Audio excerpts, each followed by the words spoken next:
ಯಾರಿಗೆ ನನ್ನ ಭಾಷೆ ಕನ್ನಡ ಅನ್ನುವ ನಿಜವಾದ ಅರಿವು ಇರೋದಾದರೆ, ಅಭಿಮಾನ ಇರೋದಾದರೆ, ಕಾಳಜಿ ಇರೋದಾದರೆ, ನಮ್ಮ ಎಲ್ಲ ಸಿನಿಮಾ ನಟ ನಟಿಯರು ಕಮಲಾಸನ್ ಹೇಳಿಕೆಯನ್ನ ಖಂಡಿಸ್ಬೇಕು.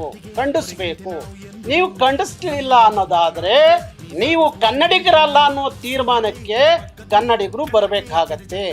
ನಾಳೆ ನಿಮ್ಮ ಸಿನಿಮಾಗಳು ಬಿಡುಗಡೆ ಆಗುವಾಗ ಕನ್ನಡಿಗರು ನಿಮ್ಮಂತ ರಣಹೇಡಿಗಳ ಸಿನಿಮಾಗಳನ್ನು ಕನ್ನಡಿಗರು ದುಡ್ಡು ಕೊಟ್ಟು ನೋಡಿ ನಿಮ್ಮನ್ನು ಭಾರೀ ಎತ್ತರಕ್ಕೆ ಬೆಳೆಸಿ ಕನ್ನಡಿಗರಿಗೆ ಕರ್ನಾಟಕಕ್ಕೆ ಅಪಮಾನ ಆದಾಗ ಸಹಿಸ್ಕೊಂಡು ಕೂತಿದ್ರಲ್ಲ ಇವ್ರ ಸಿನಿಮಾವನ್ನ ಕನ್ನಡಿಗರು ದುಡ್ಡು ಕೊಟ್ಟು ನೋಡ್ಬೇಕನ್ನುವ ತೀರ್ಮಾನವನ್ನ ಕನ್ನಡಿಗರು ಮಾಡೋ ಮುಂಚೆ ನಮ್ಮ ಎಲ್ಲ ಕನ್ನಡದ ಸಿನಿಮಾ ನಟ ನಟಿಯರು ನೀವೆಷ್ಟೇ ಬ್ಯುಸಿ ಇದ್ರು, ಎಷ್ಟೇ ಕಮಲಾಸನ್ ಸಂಪರ್ಕದಲ್ಲಿದ್ರು, ಸಂಬಂಧಗಳಿದ್ರು, ಸ್ನೇಹ ಇದ್ರು, ಭಾಷೆಗಿಂತ ನೀವ್ಯಾರೂ ದೊಡ್ಡರಲ್ಲ ಅನ್ನುವ ತೀರ್ಮಾನಕ್ಕೆ ಬರದೆ ಹೋದರೆ ಕನ್ನಡಿಗರು ನಿಮಗೆ ಮುಂದಿನ ದಿನಗಳಲ್ಲಿ ಪಾಠ ಕಲಿಸ್ತಾರೆ.